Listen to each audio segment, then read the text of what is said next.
Charlie Belfontaine, and you're listening to the HomeBuyers Hour on WCPT AM 820, where the facts matter.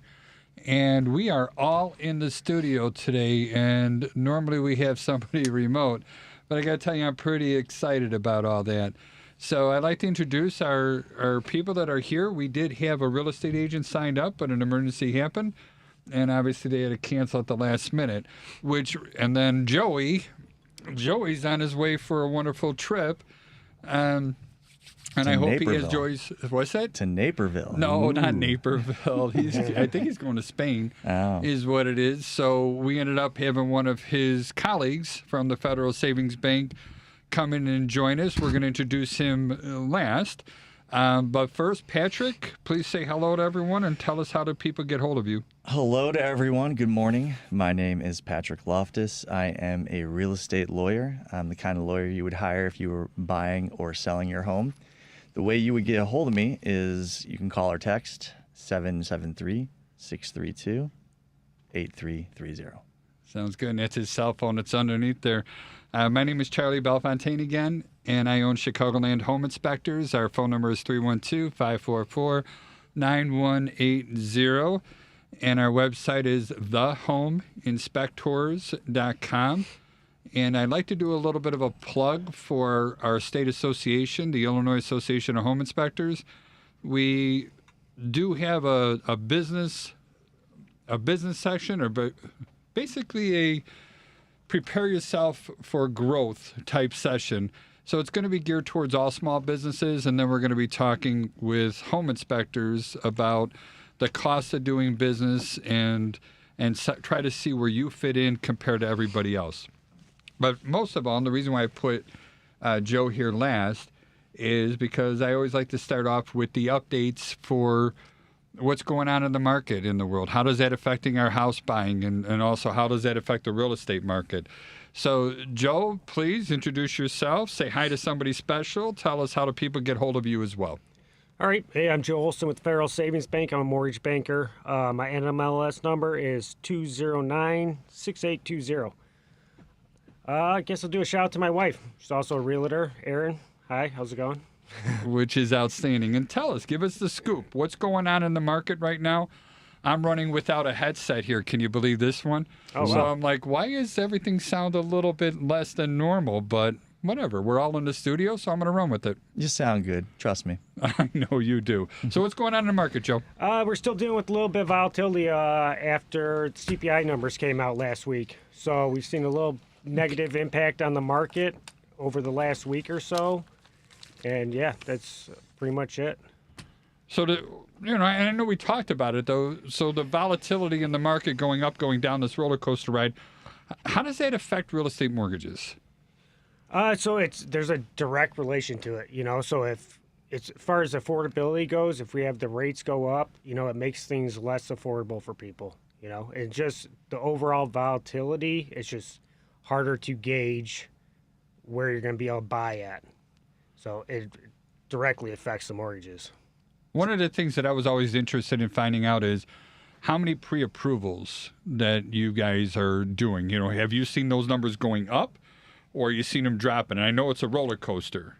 Yeah, so initially at the end of last year, I would say we saw a pretty drastic drop, but at the beginning of the year here, and they always say after the Super Bowl, business starts back up again. But the beginning of the year here, there's been a lot of pre-approvals still going out. Yeah, I know for us, when Friday and Saturday, came around, the phone was ringing. It was ringing hard. Sunday, the phone continued ringing. But apparently, nobody wanted to hire a home inspector on President's Day. So we did not get, we had a few phone calls, but we did not get any orders on President's Day. And then Tuesday afterwards, it's like, holy cow, the calendar just about filled up. Yeah. And I just couldn't believe how much it's exploded. Patrick, have you seen the same thing?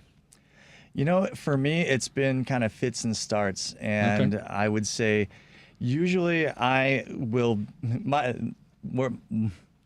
what's going on with my business will generally be a lagging indicator, meaning what's happening with Joe's business, with your business, is what's going to lead to then the ebb and flow in my business, because I'm kind of the last guy that they engage in the process. And that makes a lot of sense. And that Patrick Loftus of Loftus Law. So this time around, gentlemen, I am going to steer the home inspection. I'm going to steer the conversation to the most important part of the real estate process, which is the home inspector. You're not wrong about that. You know? I know you're saying that tongue in cheek, but I really believe it. Seriously, I do. You know, I've seen too many weak inspectors in our business, and it's a pet peeve. It infuriates me. All right. I've been asked to be part of a moderator of a couple of Facebook groups, and there's one that we're actually broadcasting live in right now called the Facebook Tutor. And last week I just decided to put up a post, you know, and there were a couple of them actually. One of them was, you know, when you're dealing with cracks in buildings, when does a home inspector, when should we be recommending that something gets replaced, when it gets monitored, and so forth? And I was actually surprised, unpleasantly surprised, by how many people that want to say that it's, you know, well, I'm just going to refer to a structural engineer on this. And I'm like, you know, some of these cracks aren't all that bad. And for a structural engineer to do what they do, first of all, they're going to charge you around $1,000, all right, maybe $600 or so if they don't write a report. But otherwise, it's going to be expensive. And to do a true structural engineering evaluation, you know, and again, this is from what I understand. I could be wrong. But it takes like 6 months. The whole idea is to see if it's still moving and how much if it's still moving and if it's stopped. And I just don't feel that I'm giving my client good advice when I go ahead and say, well, call a plumber, call a roofer, call all these other guys. And Patrick, I need your advice on this. As the attorney, when you get these home inspection reports and you're putting in your what is it, a demand or a request letter, whatever it's called, you know, what do you do with that information? How do you know how much to ask for? My polite set of requests. It really can put the rest of the people in the transaction in a difficult spot. You know, for one, the inspector is going to be a generalist, right? So you know a little bit about a lot, and then when an inspector, whatever their threshold is as far as what they're willing to, how far they're willing to extend themselves in terms of an opinion, they will then say, seek the advice of a specialist, a plumber, electrician, roofer. You see that much, huh? Almost. That is such a peeve of mine. Without variance. I cannot tell you how big of a pet peeve that is of mine. And I'm in no position in most instances to insert my opinion or what I think is my expertise in place of the inspector. I haven't been to the property, and I don't have the training or the expertise that an inspector would, I hope, have. And so where that leaves me is if there's a question mark, if there's something that we can't necessarily determine how much it's going to cost or how severe the problem is, really all I can recommend to the client at that point is to engage with one of those more specialist type of contractors. And it's time consuming. There's an expense involved. Sometimes it's absolutely worth it. Sometimes it's much ado about nothing. But if an inspector has the kind of expertise or feels comfortable enough to say, this is an approach, or to extend themselves a bit further than just to say, well, go ask somebody else. It's nice that issue has been at least identified. But what do I do with that? Who else in the transaction is equipped with the expertise to evaluate that to the next step? I get it, but how much time does a client have to come up? I mean, everything is the numbers, right? It's how much am I asking for? I'm not a big fan of letting somebody who's selling their home fix a repair for me, unless it's going to be like one of the ones that I am a fan to let them do are loose toilets. All right. It sounds dumb because we get so many of them, but I don't know if that's just a loose nut or if the actual flange on a cast iron support there is broken, which means everything's got to be torn apart, put back together again. Well, there you go. And you've just pointed out something that is a very tricky one for any buyer, and that is when you see something and it's an issue. And water is usually the culprit, but Water's always going to be a big problem. Number one enemy. When water goes someplace it's not supposed to be, it's usually a problem.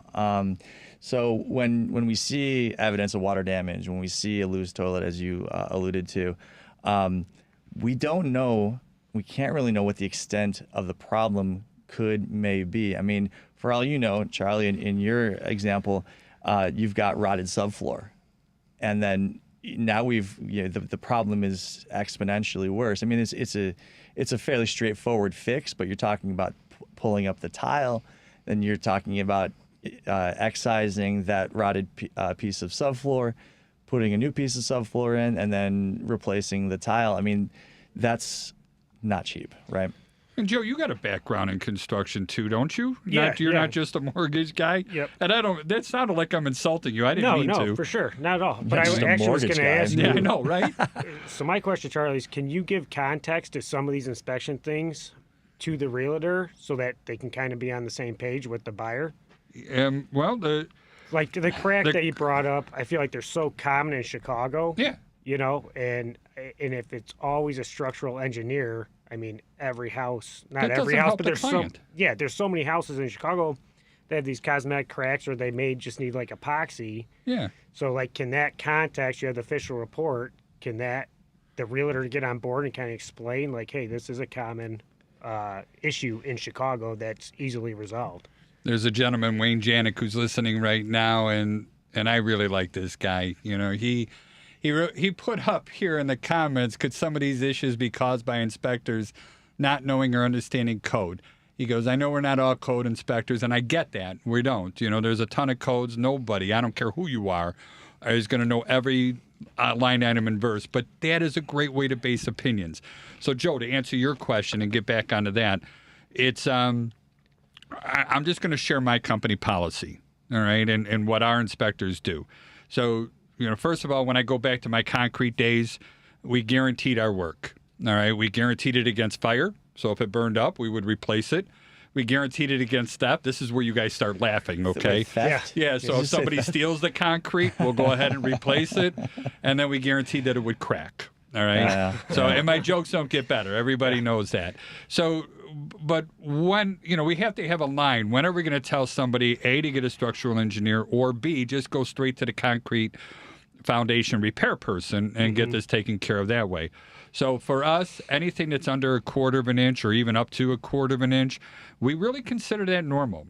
All right. Okay. Anything that comes from a corner of a window, a door, or floor, a basement floor where it starts at an inside corner, and you know, we just consider that typical shrinkage cracking. I don't care. All right. If I see water come, now let me back up on that. We document each and every one of those cracks. We'll take a picture of them. I don't want the clients saying that I just ignored them. I don't want them to think we missed them.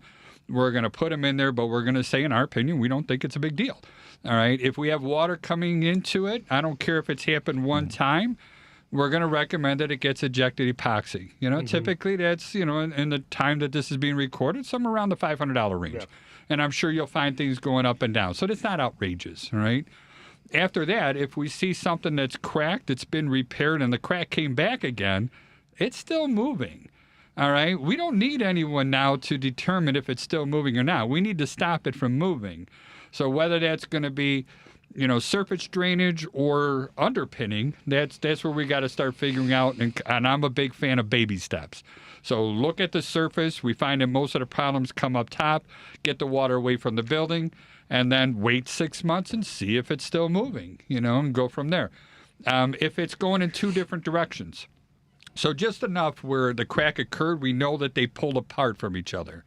Now, if one of those sides comes forward or backwards or up or down, that's two different directional movement. I take those very seriously, and we think that that should have a repair person come in here. The only time we actually call out, you know, refer a structural engineer, when it's like, I really don't think it's bad, but I'm hemming and hawing, I'm wishy-washy, and I kind of want somebody else to go ahead and do this, because I know that they're not going to be able to make a determination if it's still moving just by coming there for a half hour or an hour to look at this crack. What do you think of that statement? Yes, for no, context. Yeah, it's kind of what I was looking for to see, just because if you're saying you're always sending it off to somebody else, like just from experience, I've seen when a borrower has or a buyer has some context to the inspection report, a little more at ease. Some things you do have to address them, but not everything's, the sky is falling, Absolutely. And you got to find the right balance. And we did have another question come in here, and it was directed at me about, when we talk about the severity of crack, do I seek the opinion of a specialist? If I don't think it's necessary, I don't. All right. Again, if it's under 1/4 of an inch, if it's just a hairline things, I really don't believe that that's noteworthy. All right. But I'm still going to put it in the report. We're going to mark it as minor. And no, I am not going to push it off on someone else. If I think it needs to be repaired, I'm going to tell my client I think it needs to be repaired. I want all of our inspectors to do that and tell them they think it needs to be repaired.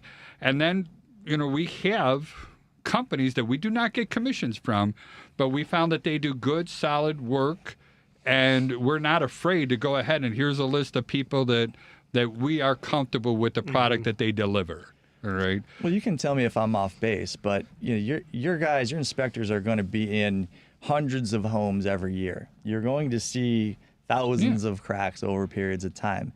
And you're also going to be aware of how often that sort of thing turns into a nightmare. And I think that experience is kind of what you're referring to, and that's what you're leaning on in terms of being able to take the next step of saying, this is what we usually see, this is normal.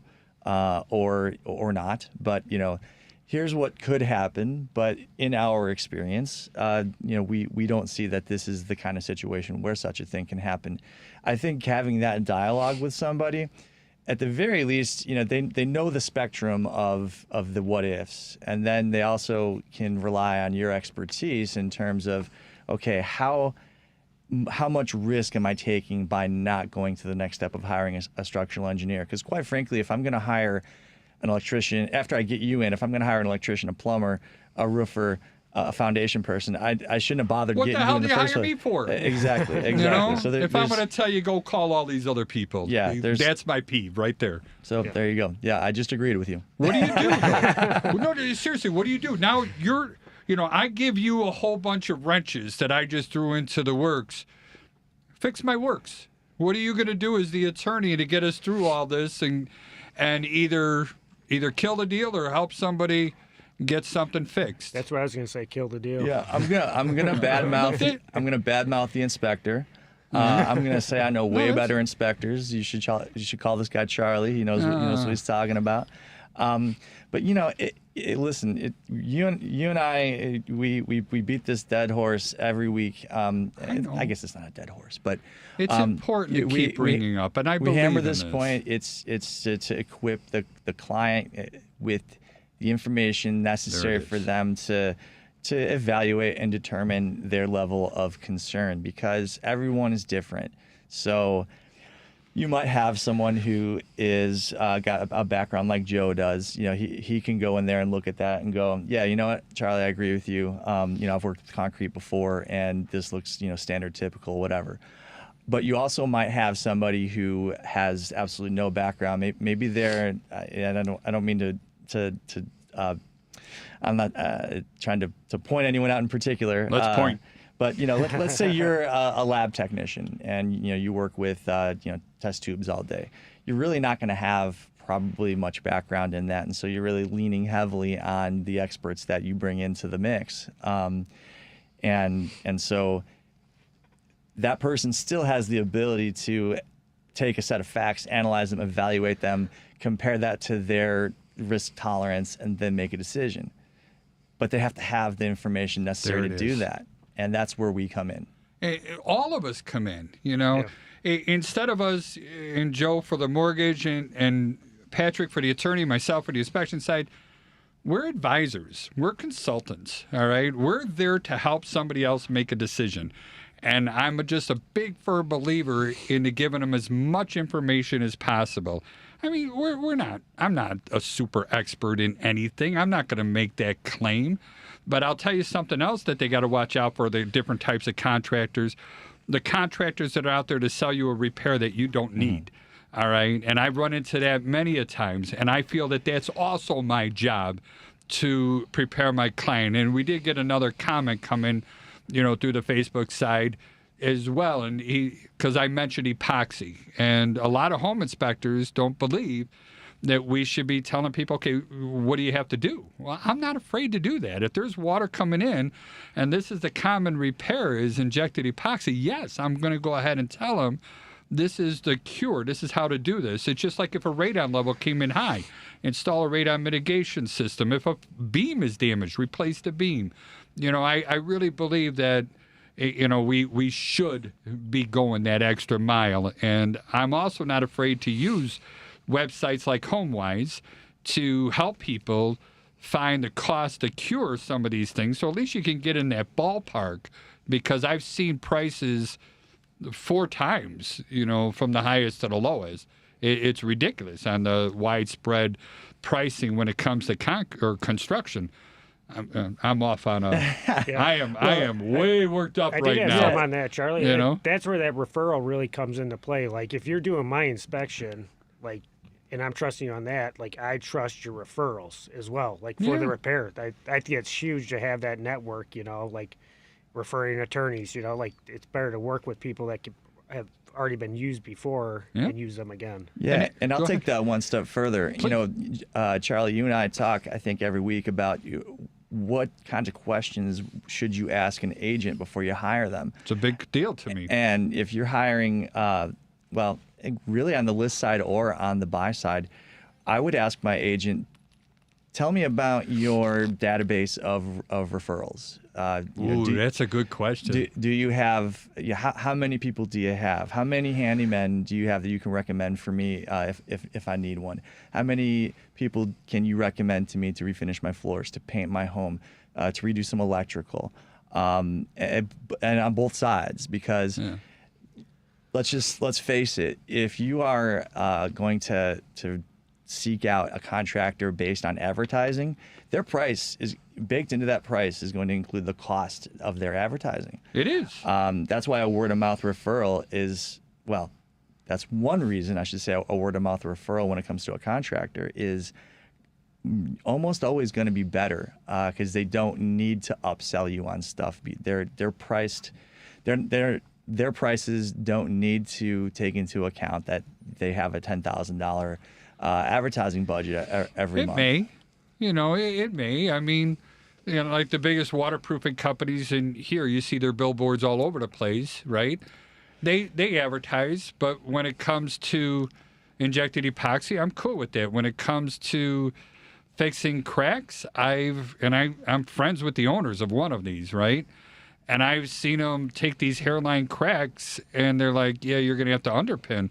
We're talking $2,000 for every single pin that we throw in the earth, all right? And those are 5 feet apart. That could run up real quick. We did one house that we ended up going with a 203K mortgage on this. It was over $100,000 in 203K funding for buying this house, and it was over $100,000 in just underpinning. All right. Wow. They had another 40, 50 grand because they had a crawl space that they wanted to excavate and turn that into a basement. All right. And extend that. So there was, more putting foundation underneath it. But, you're at 150 grand in just underpinning and more basement. And it was a big house, but it was still what it was. That's what I was about to ask you, if that after repair value was there. I don't know. Must have been, or else the appraiser wouldn't have got through. Yeah, when we get up into the North Shore, that's the good thing about some of these things. But it's the houses are very valuable. That gives some context. Yeah, if you can get into Glencoe for $500,000 because the house is just absolutely needs to. You throw $100,000 and you got a $1.4 million home. Yeah. The numbers work. Fair enough. I absolutely get it in there. But I'm more, and what about on your end, Joe? I mean, is there any time, I hear people tell me all the time, well, the mortgage company's not going to write the loan with those things wrong with it. Well, how the hell do you know what's wrong with that house? So anything that I see is off the appraisal report, which is different than the inspection report. So the inspection goes to the buyer The banks don't typically see that. The appraisal report I do see. The only thing that we're looking at is like typically health and safety issues. Yeah. And if the appraisal comes back subject to repairs, like it'll appraise with the value, but it'll say subject to repairs, and there'll be a section with notes and pictures on what needs to be repaired. And so typically that's what on the banking end we'll see, and it still needs to be addressed prior. It's a condition to close now. Condition to close. Yep. All right, I'm going to stop you a little bit, and then we're going to come back and continue on with that. I want to go around the horn again and just let everyone give a plug to the business and so forth. And then also, if you don't mind, I know Joey's doing a VA. I think it's VA and FHA, but it might be VA only in Naperville. Can you give a plug on that one too? Yeah, Yeah, you made it's- that VFW, right? So probably VA. No, this one. I'm not It's sure. March 1st gonna in shut up. Naperville. I can bring it up if you want. I'll pull it up. I have All it right, right but give from us me. your information while you're looking that up. Let's So see I'm if you Joe can Olson multitask. from the Federal Savings Bank. You can search Joseph Olson at the Federal Savings Bank. I'm the only one out there. My cell 708-969-0827. Call or text anytime. I'm more than happy to go over scenarios with you for purchasing a home. Throw that MLS up there too. That is 209-6820. That's my MLS. And that's just MLS. that's only so we could keep you out of getting in trouble for Yeah, I appreciate it. advertising without identifying. I got- Patrick, oh, go ahead. I'm sorry. No, I just guess. Did you want the plug for the? I do. Okay, it. so it's March 1st, 6 p.m. to 9 p.m. Naperville VFW, and that's It was the VFW. Yep. Good call. Naperville VFW, March VA 1st. Yep. VA All right. Home Loan Drink and Learn, which sounds dangerous. And what I'm gonna it does sound dangerous, but I know that we've been talking, and we've been talking about broadcasting that live on Zoom. All right. Oh, okay. And so I think I'm gonna go there with some extra equipment and help them with this sort of stuff, and we're gonna put on there where anybody could attend this throughout the nation. They could watch it on the Zoom, and then they'll also be able to participate. We have special tools for that. Oh, awesome. So I think it would be great if you're interested in learning more about VA mortgages, and also whether you're an inspector, real estate agent, attorney, whatever you think. I really believe that Joey's like one of the top leading experts in this stuff. Yeah, he's a you know. guru of He VA is. loans. He's a VA loan nerd. He really is. I mean, it's him. He's awesome. Which is perfect because I was just going to call him a nerd like there was no tomorrow since he's not here to defend himself, right? Nerd. All right? Nerds. Patrick, how did they get hold of you? Yeah, Joey. Charlie, Joey. Too many Joes. Right? Yeah, Charlie. My brain is like a steel trap for Nothing gets in, trivia, nothing gets out, or for what? Trivia. If anything important, I gotta look up. So, unfortunately, yeah. So I'm like 10,000 followers away from being an influencer on Instagram. Which is So- pretty cool, and that was fast. I'm 10,000 on Instagram. That TikTok. Oh, TikTok? Okay. That's different. That's a side hustle. So I've got possibly 63 followers on Instagram. So I'm relying on you guys to get me All up right. to like 72. Let's just, so Loftus_law. I post like once a week. It's amazing. You guys really need to check it out. Loftus_law on Insta. Yeah, but your TikTok channel is also firing up too. So, That's because I talk about stuff people actually care about. and I know I like it.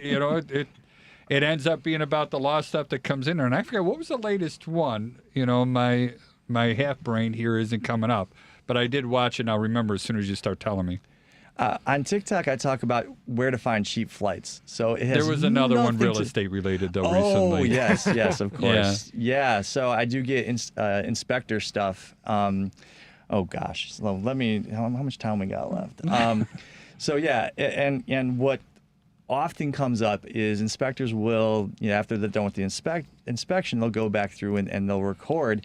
And this happens a lot, and in my experience, even in IRL, with houses that are being flipped. Okay, when I talk about houses that are being flipped, someone has bought a house, their intention is to make some repairs,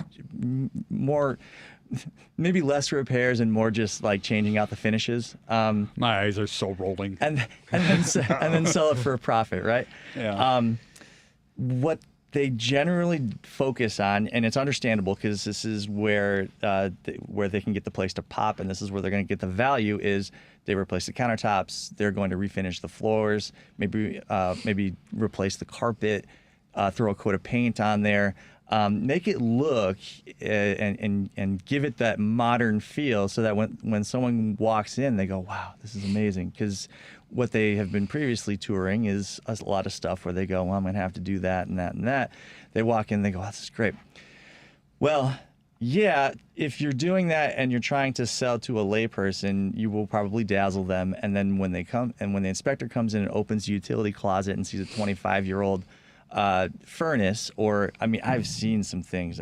There was one a few years ago where I saw a picture of the AC condenser, and I did not recognize it. It was so old that it was a model that it was beyond me. And so this thing was like from like the 50s or 60s. And Sweet. And still working.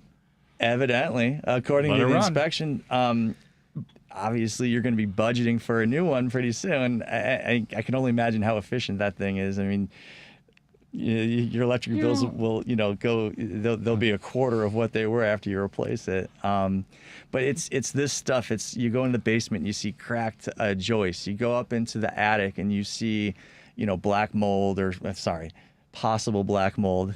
I'll say it. I'm not afraid of that. Yeah, most of the inspection reports, possible black mold. Great. Which I don't understand either. If you see possible black mold on the cheese in the refrigerator, are you going to take a bite out of it to find out if it is or isn't? Well, you're going to throw it in the garbage for crying out I'm loud. gonna- I almost dropped a bad I'm word. going to test it for $3,000. There it is. So what's the point? The point is that I see it over and over again with these, flipped houses, and I'm not trying to badmouth folks that are in that business. No.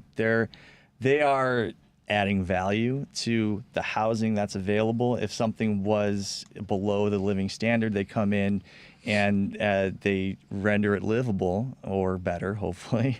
That is a net positive to society. But for me, as someone who's not looking strictly at their spreadsheet, I don't want to look at an inspection report and see a beautiful vanity in the master, and then in the basement it looks like a war zone. Okay, Yeah. And don't just paint everything. Oh my gosh.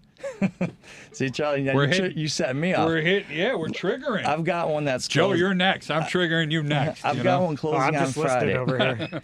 I got one closing on Friday, and in order to make the HVAC look better, this flipper painted the furnace and painted all the ductwork.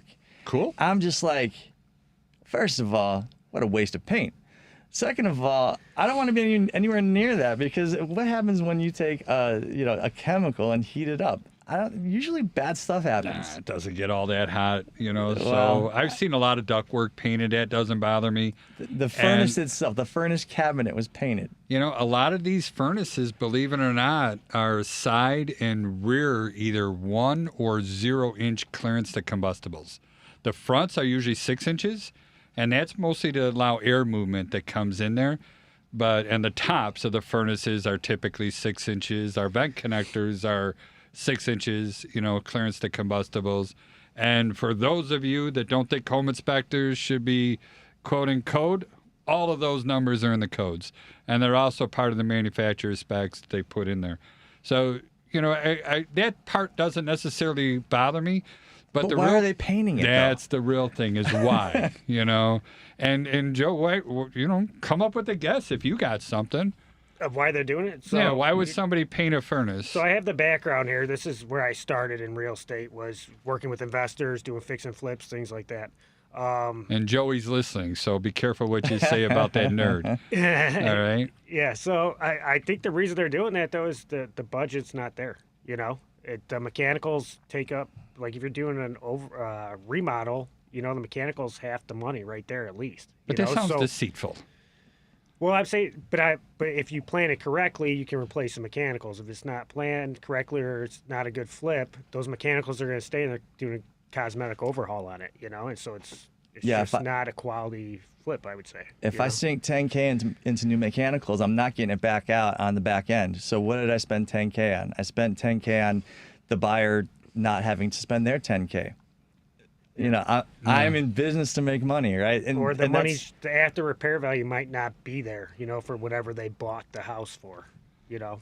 But aren't we also, all three of us, and I know you were talking about the flipper, they're not you, but we're in business to protect other people's money too. We are, yeah. We are. Yeah, absolutely. And that's why, you have the experience, and that's why we're having this dialogue here, because we can talk about experiences that we are having and have had with these kinds of properties, because you only have to see it a few times until you say, okay, this is a trend. This is something that occurs commonly, and this is something that I have to be on the lookout for. This is something I have to advise my clients on. Mm-hmm. This is also something I should probably discuss with my referral partners. So you're going to take your client into this, gut rehab, so to speak, and let's set aside the question of whether they actually got the right permits, which is maybe something we'll talk about. But let's talk about it. Go tell your client, look, I don't want you to look at any countertops. I don't want you to get dazzled by the crown molding. Forget about that stuff. We're going straight to the utility closet, and we want to see what that furnace looks like. I want to see what the water heater looks like. I'm going under the sink. I want to see what the plumbing looks like under the sink. If we've got flex tube there, it means that they had enough thought to replace that sink with a really cool new sink, but then they took the part that the buyers don't look in, and they just use whatever was on the back of their truck. Do you know those flex drains are actually illegal in the state of Illinois? I do. Yeah, good. And you too, right, Joe? Yeah, they fail like every inspection, as far as I know. Because it's against the Illinois plumbing code. Everything has to be smooth. I've had that conversation a couple times. Like, how can they still sell those if you literally use them and then they fail any kind of inspection? Because our industry, our home inspectors industry, refuse. This is me talking prejudiciously, and I'm trying to get out of that habit. All right, but there's too many people in our population that refuse to want to know codes, to refuse to want to learn even one of them, that they're going to go ahead and share that with their client.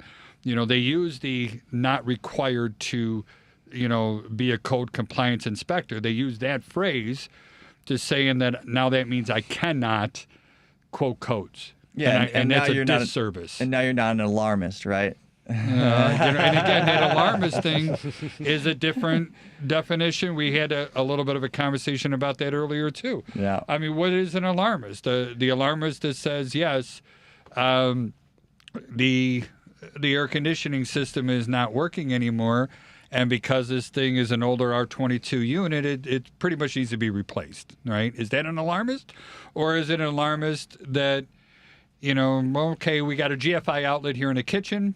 It didn't trip, and now your whole family's going to die next week. And I'm sure there's a range in there where one is accurate and the other one isn't. Yeah. All right. Well, my guess is, at least in this context, when someone is calling an inspector an alarmist, it's because a transaction fell through. So it's going to be loaded, as well as there's going to be some bias there, just based on the emotions. And we got a lot of bad real estate agents out there too, that are going to do everything they can. I just had it happen to me this week. You're not allowed. I had a real estate agent, after I made agreements to do a chimney scan, mold testing and stuff with our client in a sewer scope. Well, you're not allowed to do that. And it's like, this is the client's agent. Now, the client decided not to buy the house, and that agent isn't going to have that client anymore. All right? It's amazing when you do the right thing, how you build the trust with the client. And after all that time that client drove, or that real estate agent drove that client around showing houses and everything else, it's amazing how quick you lose that relationship, that trust. Yeah. And that's what our business, people don't get it. Our business is trust. We're in the relationship business. And it's just like being married. When you violate that trust, it's almost irrecoverable. There's too much at stake. Way too much at stake. In this business. And, Charlie, you talk. I'm passionate and I'm sorry, I'm worked up. Yeah. No, you talk all the time about, what is it that we're selling? And I shared a quote last week, people don't buy what you have to sell. they buy while you sell it, right? And so, you But know, why? that agent was trying to sell a house. Yeah. And guess what? They're getting it wrong as far as what they sell. But she had 26 years of experience. Well, then she maybe needs another. Maybe, Well, we will leave maybe that in one year there. 27 she'll sort it out. That's I don't know. another clue. When somebody has to credentialize right away, they give you their name and how long they've been in the business. Yeah. There's something to be questioning about that. There's other things that'll show value. Charlie, I've more been a than that. licensed attorney for nearly 20 years. I want you to know that. And But that doesn't mean a darn thing in terms of what I can really do for somebody. No, but what does mean something is what you mentioned earlier about permits. All right? So, and I don't want to put you on the hook and saying that you do this to every client, but there's times when you start getting curious, like the cat, right? Permits are such an elusive thing. And I know that's an elusive statement, so I'm not really being helpful. So, so look, my expertise doesn't extend to knowing every single thing that requires a permit. Fair enough.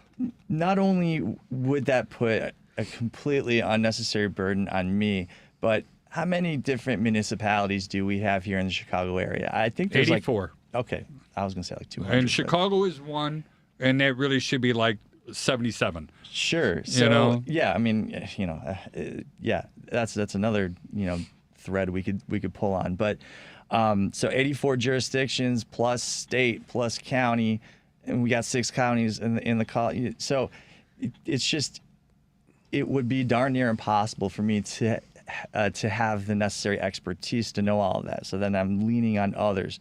So. Now, that's not to say that when I have a contract come in which it's pretty apparent that it's a flip or it's recent rehab, or even they've advertised it, because I will look at the MLS listing. They're advertising it as recent work. Next thing you can do is you can go on the City of Chicago Building Department website and you can look up that address. If it's outside of Chicago, you can submit a FOIA, and it's pretty straightforward. You What's go a on. FOIA for people that don't know what it is? I'm sorry. Good question. Freedom of Information Act. Which is a big deal here in Illinois. It's a big deal everywhere. It is. So all permits are foilable? Well, should be. Yeah, Should be. Okay, I wasn't sure. So I you should could be able FOIA to find request out. them from any village or whatever? Yeah, I've it's never- all public record. Yeah, I've never had someone turn me down on that. Interesting. And so, yeah, I'll go to that village website, and it's usually you can submit it either through email or they'll have a they'll have a fillable form, and they have 5 days to get back to you. That usually get back to me much quicker. I mean, there's not that much to it. I'm just like, look, I make it pretty clear. I'm representing a potential buyer of this property. I need to know what permits were pulled, and that there's nothing to hide there. There's no reason to hide the ball on that, and so now I have some data. And see, and here's another thing. So even if I were an expert on building codes and I knew all 84, 86, 90, 100 building codes that I would need to know, I'm almost never going to be at that property. Certainly not before it closes. I'm going to handle this primarily through email, through seeing pictures on the inspection report. So even if I were to have such expertise, I'm still going to be lacking the necessary information in most cases to be able to make a determination they should have had a permit to do this, that, or the other thing. Because what often I get in response to a request from a seller, okay, give me copies of the permits so that I can compare it to the work that was done. Oh, it was all cosmetic, no permit required. So they're kind of a brick wall as far as that goes. Yeah. And now that is why I'm relying on the local municipality to share with me what's been pulled. And listen, it's expensive to pull permits. Joe, you could probably attest to not only is it time consuming, frustrating. I mean, I've dealt with that in my past experience in construction. Pulling a permit, expensive, time consuming, frustrating. I get why someone would try to go, yeah, it's cosmetic, right? I mean, Yeah, it's maybe you can typically- fill in the blanks there. Yeah, I mean, the business has to register with the individual village. the permit fee That's itself. not outrageous, though. That's, Most of the time. It's not, but I mean, it starts adding up, you know. Typically, permit fees are a percentage of the overall job. And then, depending on what you're doing, there's inspections along the way that have to be scheduled and could slow down work, you know, so. And how much fun is it to, well, you have experience on both sides of this, so if Yeah. I'm not mistaken, but how much fun is it to deal with the village inspector who, you're going to probably punch me after this, but it's yeah, not fair either. There's some really good ones and some really bad ones. They're humans. Yes, there are. Well, I only have one side of that experience, and there are definitely some power trippy building inspectors who absolutely frustrated the what out of me. But that process can be frustrating no matter who you have on the other side of it, right? Correct. Yeah. So No, either way, it's time and money. But to me, having experience in it, I'd rather just pull the permit and do it the right way. Because of exactly what you're talking about. If you're going to sell a property and you haven't done permits on it, eventually you can have an issue with that. Yeah, but now you're giving your profits away to the bank, or I'm sorry, to the local municipality. Yeah, it's part of doing business. It's cheaper to do it the right way sometimes, most of the time. No, and again, All I the could time. probably give you about 50 contractors that will argue that. Well, They're like cheat, and save as much money as you can. And Patrick, before you take over again, the build fax. All right, build fax is another good way to find permits that are pulled in the suburbs. All right, City of Chicago is such a big metropolitan area. Going straight to their website is good, but build fax is more of a uniform. I'm not Can you saying spell that? BUILD. FAX, kind of like Carfax. I guess I'm putting plugs in there, so they build off of that. But this is strictly for building permits, and when they've been pulled and who did the stuff. And Tom, some little add-on about registering for those permits, and those are for contractors. All right, if you're going to do the work yourself in your own home, or if somebody owns that house, they bought it, and now they're going to rehab it. They don't have to register with the city. They don't need a license to do the work if you're doing it yourself. All right, it's you're the king of your castle. You could do anything that you want in your own home. It's only when you're working in somebody else's house that's required. See, and you just added another layer of complexity to the whole thing. Because, Absolutely. Now a seller might argue that, I had an air mattress in there for one weekend because I got into a fight with my spouse, and so actually, that's the place where I was living. Or even if you're not living there, you're the owner of it. You have to do it. And then if you tell the village, and I'm not trying to teach people how to circumvent it because you will get in trouble for this. But if you tell them you're going to do the work and then all of a sudden you hire somebody else who's not professional in doing what they do, and they don't care about the value of getting licensed in that particular community, that's when other things start going haywire. Well, and let me just look, all of this is interesting in sort of theory and hypothetically speaking, but let me just speak to what the consequences can be. Because I'll give you an example. There was a woman who contacted me. I think she found me through my website, loftus.law. Oh, we do have to do some plugs again. Indeed. But go ahead. I'll try to be as quick as possible. So the city of Chicago came in after she bought the place, maybe 3 months afterward, and said, you know what, all this beautiful new rehab work should have got a permit. And so guess what? Those violations stay with the property. They don't go back to the contractor and say, you did wrong. They go to the new homeowner Right. and they say, the contractor did wrong, but it's your place. And so usually what it is you've got to go and get permits after the fact. Yeah. Very expensive because you'll have to get architectural drawings. You'll have to do everything necessary to get those permits. And so, it might cost you 20-25 grand. And they may tell you to take everything out so they could see behind the drywall. They could. All right. Yeah, I mean, you don't want to be. Once you're in their crosshairs. They have the power. Once you're in their crosshairs, it can be an absolute nightmare. Now, I'm not saying that happens a lot. You buy a single-family detached home, who's going to complain about it? But who might complain about it? Your nosy neighbor who is like, I didn't like all the noise that contractor was making. I don't like you. Or yeah, yeah. And yeah. now I know a way that I could go ahead and be punitive towards you, and I don't have to spend a penny. So it's not a zero risk that this No. could happen. It's a low risk. It's not a zero risk. And then Right. this is the conversation I will have with a client, because sometimes they still say, look, I'm going to take the risk, and it does happen. And sometimes they go, not for me. But not to keep hammering on that same point. That's their decision to make, and our job to provide that information for them to evaluate and decide for themselves. We are running short on time real quick, and I'd like to, you bring up another point that's sparking my mind. What sort of protections are there? I know there's like title stuff and things like that, but what do we do that we can protect our clients when they're buying houses under these situations? And if you don't mind, Joe, I'm going to ask you if there's anything on the mortgage side that the appraiser does that, or permits or whatever. The subject to repair, really gives you. Explain to me what that means. So if you get an appraisal report back, it could appraise at the value, but it may say subject to repair. So if the appraiser notices something that's, an obvious thing that needs to be repaired. Like a hole in the roof. Correct. The furnace is missing.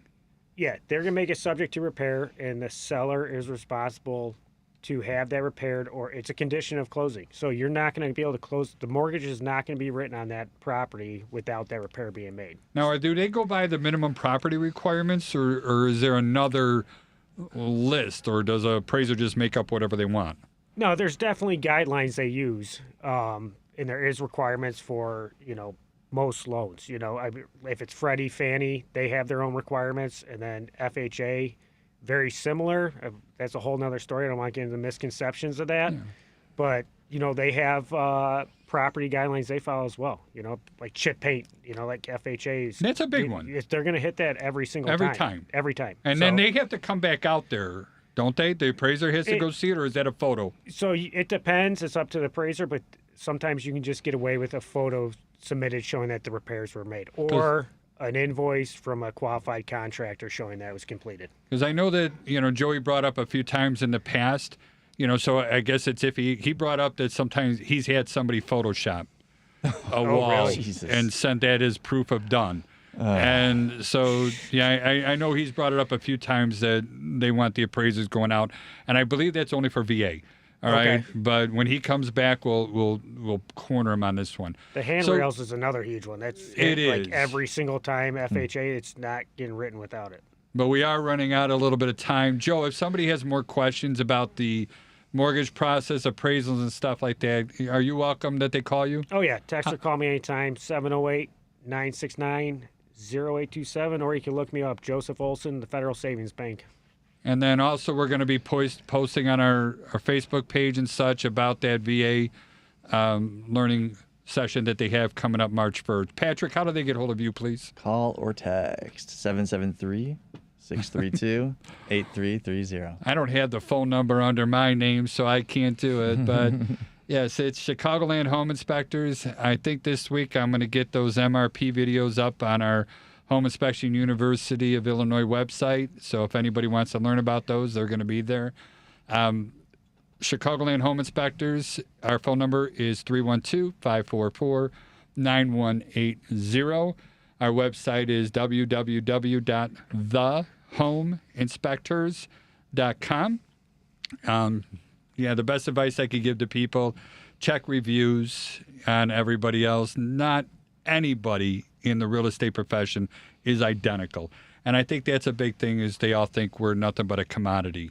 I want to give thanks to Devin Tingle. He's our producer and makes everything happen. And Bernie, I think the world of you, the president of our fan club. This is Charlie, and I am out.